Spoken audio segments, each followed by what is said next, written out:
Hi friends, मैं हूँ हरीश। तो आज के हैशटैग फार्मा ऑनलाइन लेक्चर के सीरीज का टॉपिक का नाम है pharmacy and health care system, जो कि हमारे फार्मास्यूटिकल ज्यूरिस्प्रूडेंस इस सब्जेक्ट का सेकंड चैप्टर है।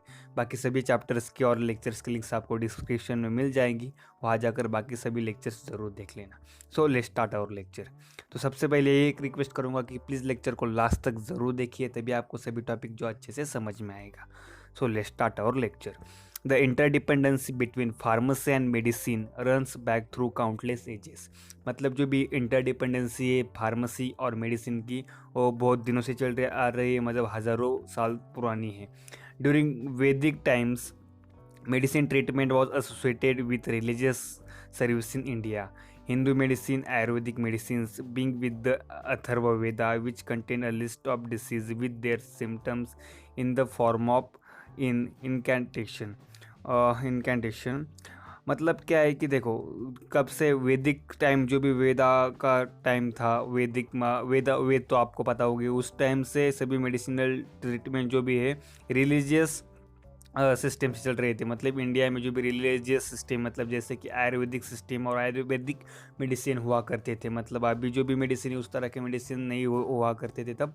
आयुर्वेदिक मेडिसिन, जड़ी बूटी जो आपने देखे होगी, और बहुत बार आपने पिछली बार सुना था चरक संहिता वगैरह फर्स्ट ईयर में तब, और फर्स्ट ईयर के जब भी लेक्चर देखे हो गया आपने तब। मतलब देखो, आयुर्वेदिक सिस्टम चली आ रही थी। मतलब एक रिलीजियस सिस्टम है हमारी इंडिया की। बिंग विद द अथर्व वेदा, मतलब अथर्व वेदा में क्या था कि अथर्व वेदा एक बुक है, एक रिलीजियस बुक्स बोलते हैं, पर इसमें पूरी इन्फॉर्मेशन है। तो देखो अथर्व वेदा में क्या है, उसमें लिस्ट है डिसीज़ और देयर सिम्टम्स, और मतलब जो भी डिसीज़ है उसके सिम्टम्स, उसके ट्रीटमेंट के बारे में सब कुछ लिखा गया था आयुर्वेदिक सिस्टम में, अथर्ववेदा में। और Ayurveda the science of longevity with appended to Atharva Veda in Rig Veda many medicinal herbs and described and water is prescribed as the best cure of most diseases. मतलब बहुत सारे अलग अलग डिसीज के लिए उसमें जो भी है उसकी ट्रीटमेंट बताई गई थी, और मोस्ट ऑफ डिसीज में वाटर, जो भी वाटर मतलब पानी है, सभी मैक्सिमम डिसीज़ के लिए बेस्ट ट्रीटमेंट और क्योर बताया गया था। मतलब उन्होंने पानी की इम्पोर्टेंस बहुत ज़्यादा वहाँ पर बताई गई कि मतलब पानी से मैक्सिमम, मतलब पानी पीने से मैक्सिमम डिसीज़ जो भी ठीक हो जाते थे। इसलिए पानी पीना बहुत इंपॉर्टेंट है। आप भी अच्छी तरह से पानी पिया करो आपके डेली रूटीन में सबसे ज़्यादा। In Vedic times the physician as surgeon lived in garden houses and collectively the required medicine plant. There were no separate profession for medicine and pharmacy. The physician separately his own medicine. So sometimes the family members of patient also were asked to prepare the remedies for medicinal plant. मतलब क्या था कि देखो, garden में रहते थे, मतलब जो भी उनका मेडिसिनल प्लांट का गार्डन था वहाँ पर वो ऋषि मुनि और जो भी वैद्य रहा करते थे। और वो क्या करते थे, जब भी वहाँ पर आप कैसे डॉक्टर अलग है ट्रीटमेंट करने वाले और मेडिसिन देने वाले, मेडिकल स्टॉप वाला, और जो भी फार्मासिस्ट अलग है, पर उस वक्त जो भी ट्रीटमेंट करता था वो खुद अपने जड़ी बूटी बनाता था। पहले चेक करता पेशेंट को, फिर जड़ी बूटी बनाएगा, और जड़ी बूटी बनाने के बाद उसको ट्रीटमेंट दे देगा। और मैक्सिमम, और कभी कभी ये भी जो भी घर वाले, पेशेंट के घर वाले हैं, उनको भी बता दिया करते थे कि XYZ इसमें पत्ते ले लो, उसका चूर्ण बनाओ या इसकी पाउडर बना दो और उसको कंज्यूम कर दो, या पेशेंट को ज़ख्म पर लगा दो, या उसको खाने के लिए दे दो। मतलब पेशेंट के घर वाले भी मेडिसिन बनाया करते थे। मतलब एक आयुर्वेदिक सिस्टम थे वहाँ पर कोई ड्रग इंटरेक्शन और कुछ गलत मेडिसिन का कोई प्रॉब्लम नहीं था। मतलब मैक्सिमम टाइम्स वो खुद बना देता था, जो भी वैद्य था और जो भी ऋषि मुनि था वो बना देते थे, और कभी कभी पेशेंट के घर वालों को भी बनाने के लिए बोल देते थे। मतलब इस तरह के सिस्टम सब कुछ चल रहा था वो बहुत पुराने ज़माने में मेडिसिन का। Sushruta and Charak are the two great names in the Ayurveda. मतलब आयुर्वेदिक सिस्टम में और आयुर्वेदा में सुश्रुता और चरक के बारे में आपने सुना होगा कि सुश्रुत संहिता और चरक संहिता बड़े दो ग्रंथ और बुक्स लिखे उन्होंने। और उनके बारे में अगर आप कुछ बताना चाहते हो और आपको जो भी याद है पिछले साल आपने क्या क्या सीखा था, कमेंट बॉक्स में ज़रूर टाइप कर उनके बारे में थोड़ी सी डिस्क्राइब कर इन्फॉर्मेशन डाल देना। तो उनके बारे में तो अभी इस लेक्चर में डिटेल में नहीं जानेंगे, फिर भी यहाँ पर जितना दिया है वहाँ देखते हैं। Charak composed a book of information and Ayurvedic medicine called as Charak Samhita. मतलब चरक जी ने जो भी आयुर्वेदिक मेडिसिन पर बुक लिखी थी उसको चरक संहिता कहते थे, which is still used in India, मतलब इसको अभी भी इंडिया में यूज किया जाता है। When Muslim comes in and rules in India they brought their Unani system of medicine. मतलब देखो कि जब सब कुछ हो गया उस बहुत पुराने ज़माने के बाद, अगर उसके बाद क्या हुआ कि जो भी मुस्लिम राज्य थे जैसे कि निजाम शाही, ये सब जो भी मुस्लिम लोग जो भी राज्य और किंग्स आने लगे और इंडिया पर राज करने लगे, रूल्स करने लगे, उनके साथ साथ क्या हुआ कि बहुत वो लोग आने के बाद इन्होंने सिस्टम जो भी है मुस्लिम रिलीजन में होती थी। मतलब मुस्लिम रिलीजन में इन्होंने सिस्टम को यूज किया जाता था। मतलब देखो जैसे कि इंडिया में आयुर्वेदिक सिस्टम थी, उसी तरह का जो भी मुस्लिम रिलीजन में क्या था कि यूनानी सिस्टम थी। तो यूनानी सिस्टम उनके साथ इंडिया में आ गई। With the change in the pattern of the society both the system of Ayurvedic and Unani show considerable changes during the 18th century. मतलब क्या देखो दोनों कम्युनिटी के लोग आने लगे, उसके साथ साथ यूनानी और आयुर्वेदिक सिस्टम दोनों का भी यूज़ होने लगा। During the 18th century the system of medicine were advance with the since the advanced with the time and come in the existence the organization of hospital,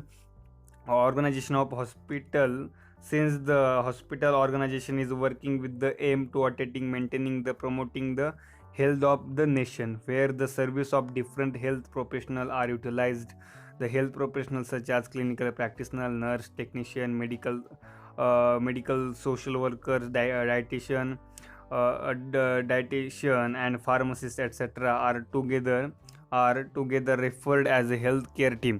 मतलब देखो 18th सेंचुरी के starting में, मतलब जब अंग्रेज लोग आने लगे थे उस सेंचुरी में हॉस्पिटल जो भी है और जो भी हॉस्पिटल बोलते हैं उसकी कंसेप्ट स्टार्ट होने लगी। मतलब वहाँ पर अलग अलग जो भी सभी हेल्थ केयर प्रोफेशनल्स हैं, मतलब अलग अलग फार्मासिस्ट है, टेक्नीशियन है, और अलग अलग मतलब डाइटिशियन है, या अलग मतलब मेडिकल प्रैक्टिशनर है, नर्स है, सब लोग जो भी क्लिनिकल प्रैक्टिस करने वाले और अलग अलग एक स्पेशलाइज्ड लोग होते हैं, वो काम सब लोग आकर एक ऑर्गेनाइजेशन कर काम करने लगी, उसको हॉस्पिटल कहा गया। मतलब जो भी हॉस्पिटल की कंसेप्ट कब स्टार्ट हुई थी 18th सेंचुरी के स्टार्टिंग में। तो उसके बाद देखो क्या हुआ, the allopathic system of medicine was introduced by the British when they rule in India. मतलब जैसे मैंने बोला कि ब्रिटिश आने, मतलब जब मुस्लिम लोग और मुस्लिम के किंग जो थे उन्होंने रूल करने के बाद फिर अंग्रेज़ लोगों ने इंडिया पर रूल करना स्टार्ट कर दिया। अंग्रेज़ लोगों ने राज्य करना इंडिया पर स्टार्ट कर दिया। तो अंग्रेज़ों ने और ब्रिटिशों ने क्या किया कि जो भी एलोपैथिक सिस्टम जो कि अभी सभी वर्ल्ड वाइड यूज की जाती है और इंडिया में यूज़ की जाती है, जो कि हम अभी यूज़ करते हैं मेडिसिन की सिस्टम, उसको एलोपैथिक सिस्टम कहते हैं। और वो ब्रिटिशों ने सबसे पहले इंडिया में उसको स्टार्ट किया था, इंट्रोड्यूस किया था। In those day pharmacy education was started in India to train the professional. और उसी दोनों में फार्मेसी एजुकेशन स्टार्ट हुआ कि जिससे कि प्रोफेशनल को ट्रेन किया जाए। Some pharmaceutical association were all also formed, और फार्मास्यूटिकल एसोसिएशन भी बनने लगे और होने लगे। The tendency to specialization has affected the separation of pharmacy from the medicine with later overlapping of jurisdiction and practice। मतलब क्या जो भी मेडिसिन और फार्मेसी को थोड़ा सा मतलब उसको सेपरेट किया गया, वो मतलब थोड़ा सा litre overlapping of jurisdiction and practice की वजह से। Then the function of physician is to diagnose disease and recommended the treatment through the prescription, which pharmacist has to dispense the medicine according to the prescription। मतलब उसके बाद जैसे हमने उसको medicine और फार्मेसी को अलग अलग करने के बाद क्या किया कि जो भी फिजिशियन है वो ट्रीटमेंट करेंगे, मतलब डायग्नोस करेंगे, मतलब पता लगाएंगे कौन सा डिसीज़ हुआ है, और उनको एक ट्रीटमेंट जो भी रिकमेंड करेंगे प्रिस्क्रिप्शन उनको ट्रीटमेंट लिख कर देंगे, और वो जो भी प्रिस्क्रिप्शन आई है उसको बनाकर और कंपाउंड कर डिस्पेंस करेंगे। जो भी एलोपैथिक सिस्टम में मतलब सिंपल प्रिस्क्रिप्शन आएंगे और वही जो भी मेडिसिन है वो डिस्पेंस किए जाएंगे, वो कौन करेंगे, फार्मासिस्ट करेंगे। इस तरह का काम स्टार्ट हुआ इस सिस्टम में। During the last 5 to 6 decades, 1 decade मतलब 10 ईयर का होता है, तो 5 to 6 डिकेड मतलब 50 to 60 डिकेड मतलब 50 to 60 years back, complex and the potent organic compound and introduce as a medicine. मतलब कॉम्प्लेक्स क्या मतलब जैसे दो अलग अलग जो भी मेडिसिन होते हैं, मतलब अगर दो अलग अलग ड्रग है उनको एक साथ देना, और पोटेंट ड्रग मतलब सबसे कम अमाउंट में बहुत ज़्यादा इफेक्ट देते हैं, उसको कहते हैं पोटेंट ऑर्गेनिक कंपाउंड। और जिस तरह की मेडिसिन इंट्रोड्यूस होने लगी और उनके अच्छी तरह से रिसर्च होने लगा, being the potent this are administer with the great care and standardize dosage form like tablet, capsule and injection etcetera. और पोटेंट ड्रग को बहुत अच्छी तरह से और केयर कर देना पड़ता है। आप सबको पता है कि अभी से भी ड्रग उनको अच्छी तरह से गाइडेंस कर ही उनको कंज्यूम करना पड़ता है, और फार्मासिस्ट की रिस्पॉन्सिबिलिटी वहाँ पर बढ़ गई है। उसके बाद कैप्सूल, टैबलेट और इंजेक्शन इस तरह के डोसेज फॉर्म क्रिएट होने लगी और बनने लगी। The such complex and potent dosage form can be dispensed and prepared in very small scale, maintaining their strength and stability of its time. They are to be manufactured in pharmaceutical industry and subsequent quality control. With the developing the trend in the science and technology as well as the potent of synthetic drug, pharmacist's responsibility is increased to give the information of prescribed and the patient regarding the use, side effect, etc. मतलब जैसे कि जो भी potent drug बनाने लगे तो वहाँ पर रिस्पॉन्सिबिलिटी बनने लगी कि कितने दिनों तक इसकी क्वालिटी मेंटेन रहेगी और कि उसकी स्टेबिलिटी मेंटेन रहेगी। इसलिए जो भी उसकी आपको पता है कि एक्सपायरी डेट भी होती है, इसलिए सब कुछ देखकर उसका मैन्युफैक्चरिंग करने लगे। उसके बाद अच्छा सा साइंस भी अच्छी तरह से डेवलप होने लगा, टेक्नोलॉजी बढ़ने लगी। इस तरह से सिंथेटिक और पोटेंट ड्रग का मैन्युफैक्चरिंग बढ़ गई और वहाँ उस जैसे अलग अलग डोसेज फॉर्म आने लगे, मैन्युफैक्चरिंग होने लगी पोटेंट ड्रग की, उसी के साथ फार्मासिस्ट की जो भी रिस्पॉन्सिबिलिटी है वो भी बढ़ने लगी कि जो भी मेडिसिन प्रिस्क्राइब की उसकी इन्फॉर्मेशन पेशेंट को देनी है कि किस तरह के यूज़ करने, उसके साइड इफ़ेक्ट क्या हो सकते हैं इसके बारे में। और such drug in the interest of public health, मतलब पब्लिक हेल्थ अच्छे से मेंटेन रहने के लिए। Pharmacist is legally held responsible for the quality of product which he distribute. मतलब क्या है, फार्मासिस्ट की यहाँ पर रिस्पॉन्सिबिलिटी है कि जो मेडिसिन डिस्ट्रीब्यूट कर रहे हैं और वो अच्छे से उसकी क्वालिटी हो और अच्छी क्वालिटी के ड्रग सबको मिले। Because the such responsibility the law required that the distribution activity of all drugs restricted to the pharmacist as per the discussion held in British Pharmaceutical Conference in 1963। मतलब जो भी British pharmaceutical conference थी 1963 में, उसके discussion से pharmacist regarded as an expert on the drug while the medicine practitioner is concerned with the diagnosis and treatment। मतलब यहाँ पर जो भी ब्रिटिश के फार्मास्यूटिकल कॉन्फ्रेंस हुई थी उसके हिसाब से जो भी वहाँ पर ऐसे डिस्कशन के बाद ये सब कुछ डिसाइड हो गया और बता दिया गया कि एक फार्मासिस्ट मेडिसिन के बारे में एक्सपर्ट होगा और जो भी मेडिकल प्रैक्टिशनर है, डॉक्टर है, वो ट्रीटमेंट के लिए और अच्छी तरह से डायग्नोसिस के लिए उनका काम होगा। मतलब फार्मासिस्ट को बेसिकली मेडिसिन एक्सपर्ट वहाँ पर कहा गया। Pharmacist has deal with the whole range of drug according to the pharmacy education is so framed that he gets an all knowledge about the drug।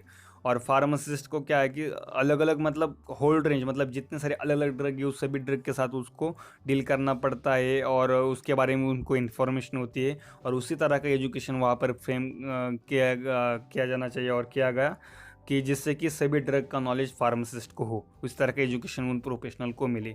Now days pharmacist is no longer regarded as a dispenser और compounder. मतलब अभी क्या है कि अभी ज़्यादा दिनों से फार्मासिस्ट डिस्पेंसर और कंपाउंडर नहीं है। मतलब क्या है कि अभी पहले कंपाउंड किया जाता था ड्रग, मतलब कंपाउंड मतलब बनाया जाता था। मतलब देखो जब भी कोई आते थे आयुर्वेदिक सिस्टम में तो झाड़ पत्ती और जो भी मेडिसिनल प्लांट होगी उनको लेकर जो भी मेडिसिन बनाई जाती थी और डिस्पेंस किए जाते थे। अभी तो कोई मेडिकल शॉप ने आपने देखा नहीं होगा कोई टैबलेट बना रहा है, कैप्सूल बना रहा है बनाकर, कोई नहीं बनाता। वहाँ पर ऑलरेडी प्रीपेड कंपाउंड होते हैं, वो सिर्फ देने पड़ते हैं, उनको डिस्ट्रीब्यूट करने पड़ते हैं। Dispensing pharmacy gradually emerging in the clinical pharmacy, so many changes are required to be made. The concept of pharmacist has to play an important consultative and management role. मतलब फार्मासिस्ट को एक अच्छा सा consultative and management role वहाँ पर निभाना पड़ता है कि मतलब अच्छी तरह से मैनेजमेंट करे और काउंसलिंग करे सभी जो भी पेशेंट उनको किस तरह से मेडिसिन लेनी है, उसके यूजेस क्या है इसके बारे में। He should be responsible for planning and establishment of proper pharmacy services, मतलब फार्मेसी सर्विस अच्छी तरह से इस्टेब्लिश कर और प्लान कर प्रॉपरली सभी जो भी मेडिसिन डिस्ट्रीब्यूशन हो इसकी रिस्पॉन्सिबिलिटी फार्मासिस्ट पर है। Health care system is highly influenced by the changes such as economical, political and technical changes, मतलब देखो टेक्निकल, इकोनॉमिकल और पॉलिटिकल चेंजेस की वजह से जो भी फार्मेसी का जो भी फील्ड है, हेल्थ केयर सिस्टम है, वो इन्फ्लुएंस होते रहते हैं highly. Evolutionary impact on changing the healthcare system. Some important aspects of healthcare are outlined in the report of the International Conference on the Primary Healthcare held in September 1978 at Alma to achieve the goal health for all by the 200 AD। AD मतलब एक अमाइनोडिनो ऐसा कुछ होता है, इसके बारे में आपको वहाँ पर ऊपर स्क्रीनशॉट दिखाऊंगा मैं। मतलब क्या है कि एक जैसे कि ईस्वीसन कहते हैं ना, ये अमेंडिनो मतलब जो भी एक टाइम, मतलब देखो ईयर मेजर करने का एक पुराना सिस्टम है। इसके बारे में आपको मैं ऊपर स्क्रीनशॉट दिखाऊंगा यहाँ पर, वो आपको वहाँ पर पढ़ने के बाद पता चल जाएगा। दे आर मतलब देखो क्या कि एक अच्छे से जो भी एक सम इम्पोर्टेंट एस्पेक्ट जो भी हेल्थ केयर सिस्टम के outline care are outline in the report, मतलब रिपोर्ट में आउटलाइन किए गए थे एक इंटरनेशनल कॉन्फ्रेंस में प्राइमरी हेल्थ केयर जो कि सितंबर 1978 में गई थी। जैसे कि जो भी प्राइमरी हेल्थ केयर की जो भी गोल्स है वो अचीव हो।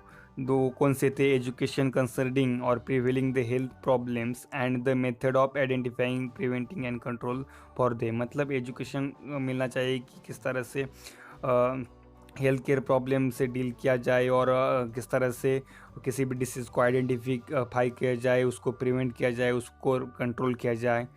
नेक्स्ट जो भी promotion of food supply and proper nutrition, मतलब अच्छी तरह से जो भी अच्छा फूड सप्लाई और जो भी प्रॉपर न्यूट्रिशन के बारे में अच्छी तरह से प्रमोशन करना।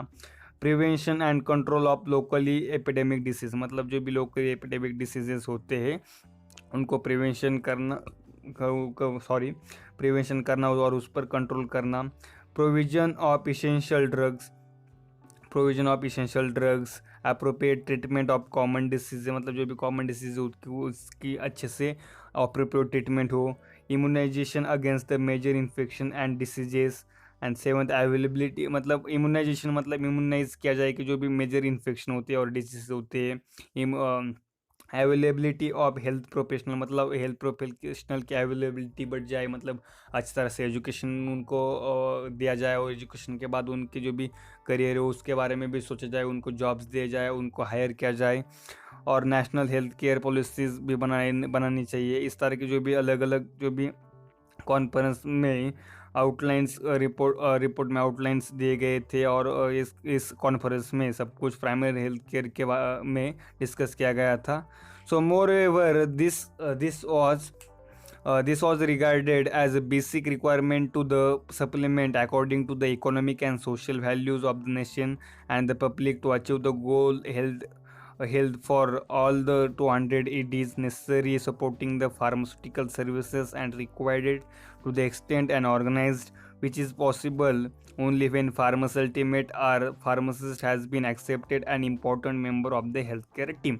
मतलब देखो मोर एवर दिस रिपोर्ट मतलब किसके रिगार्डिंग था? Basic requirement of supplement according to economical and social value of nations and its public to achieve the goal of health by all 200 EDs necessary the supporting the pharmaceutical services, मतलब pharmaceutical services को अच्छी तरह से support करने के बाद और required to extend and organize, मतलब उसको अच्छी तरह से एक्सटेंड करना और ऑर्गेनाइज करने के लिए।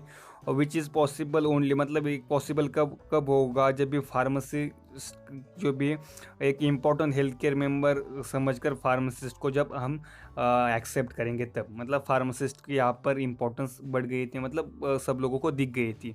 The profession of pharmacies in our country presently consist of, मतलब हमारे फार्मेसी प्रोफेशन हमारे इंडिया में किस तरह का है? मतलब देखो एकेडमिकल फार्मासिस्ट, मतलब जो भी फार्मासिस्ट है बाकी फार्मासिस्ट को ट्रेन करते हैं, मतलब जो भी टीचर्स लोग है, प्रोफेसर्स, वो एकेडमिक फार्मासिस्ट। इंडस्ट्रियल फार्मासिस्ट, मतलब जो भी इंडस्ट्री में वो जो भी इंडस्ट्रियल फार्मासिस्ट मतलब इंडस्ट्री में जो भी काम करते हैं, क्यूसी डिपार्टमेंट में, टैबलेट मैन्युफैक्चरिंग में, क्यूए डिपार्टमेंट में, वो सब हुए इंडस्ट्रियल फार्मासिस्ट। हॉस्पिटल फार्मासिस्ट मतलब जो भी हॉस्पिटल में काम करते हैं, वो मेडिकल स्टोर में काम करते हैं हॉस्पिटल के, या जो भी उनके फिजिशियन को हेल्प करते हैं ट्रीटमेंट में, डायग्नोसिस में, वो जो भी फार्मासिस्ट है हॉस्पिटल फार्मासिस्ट। और कम्युनिटी फार्मासिस्ट मतलब जो भी रिटेल स्टोर वाले, मेडिकल स्टोर वाले जो भी कम्युनिटी में मेडिसिन सप्लाई करते रहते हैं, वो सभी कम्युनिटी फार्मासिस्ट। इस तरह का जो भी प्रोफेशन इंडिया में प्रेजेंटली है। सो आगे हम देखते हैं, all the pharmacist working in different fields of the profession are directly और indirectly related to national health. मतलब फार्मासिस्ट अलग अलग फील्ड में काम करते हैं और वो डायरेक्टली और इनडायरेक्टली नेशन के और इस देश के हेल्थ के लिए काम करते हैं। Community pharmacist and hospital pharmacist are the health professional for the safe and effective use of drug. जो भी कम्युनिटी फार्मासिस्ट मतलब जो भी मेडिकल स्टोर वाले होंगे और जो भी हॉस्पिटल में काम करने वाले फार्मासिस्ट होंगे, वो डायरेक्टली उनका काम क्या हो, मतलब सेफ एंड इफेक्टिव यूज़ में उनका जो भी रिस्पॉन्सिबिलिटी होती कि किस तरह से पेशेंट को मैक्सिमम सेफ और इफेक्टिव ड्रग दिए जाए, ये काम वो दोनों करते हैं।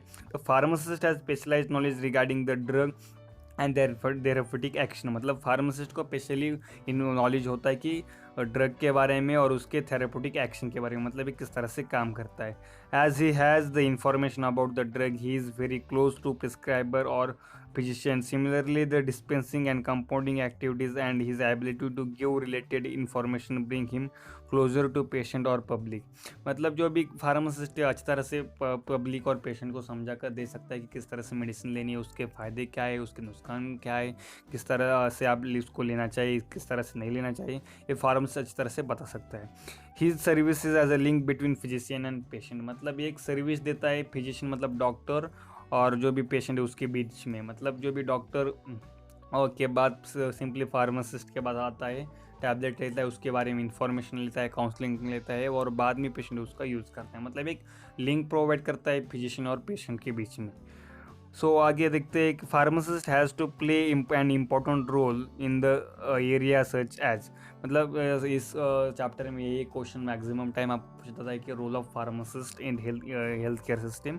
तो यहाँ पर ये टॉपिक बहुत इंपॉर्टेंट है, इसको अच्छी तरह से याद करो और फिर कॉन्सेंट्रेशन से यहाँ पर ध्यान।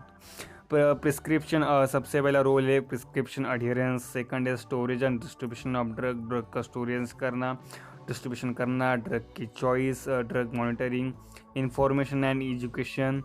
इंफॉर्मेशन मतलब ड्रग के रिलेटेड इंफॉर्मेशन देना, उसके बारे में एजुकेट करना, क्लिनिकल फार्माकोकाइनेटिक के बारे में इंफॉर्मेशन देना, इसके बारे में research and development and many other health activities. मतलब रिसर्च के बारे में, रिसर्च में भी फार्मासिस्ट काम करते हैं और अदर हेल्थ एक्टिविटी में काम करते हैं।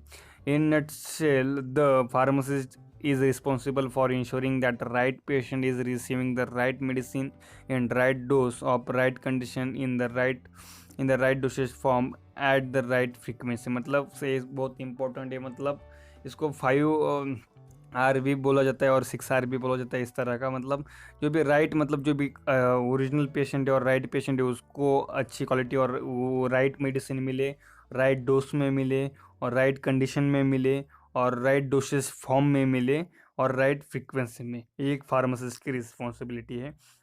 And he is consider as integral part of health care system. Pharmacist एक integral part of health care system का कंसिडर किया जाता है। Pharmacy council of India reconsider the pharmacy education D pharmacy, मतलब जो pharmacy education D pharmacy and introduce a new subject as a health education and community pharmacy and hospital and clinical pharmacy. और देखो D pharmacy में दोनों subject को PCI ने, pharmacy council of India ने introduce किए डी फार्मेसी में, जिससे फार्मासिस्ट को इस तरह से नॉलेज मिले, knowledge which will definitely help you pharmacist in contribute to national health. मतलब ये ऐसा नॉलेज मिले जिससे कि फार्मासिस्ट नेशन के हेल्थ में कंट्रीब्यूट करे। सो आई होप आपको सब कुछ समझ में आया होगा। कुछ भी नहीं समझ में आया तो कमेंट बॉक्स में पूछना, कमेंट बॉक्स में मैं आपको आंसर दे दूंगा। और आपको अगर आपको वीडियो पसंद आया और यहाँ तक आपने लेक्चर देखा है तो कमेंट बॉक्स में ज़रूर बताना कि लास्ट तक लेक्चर को देखा है। So thanks for watching video, मिलते हैं नेक्स्ट वीडियो में, बाय बाय।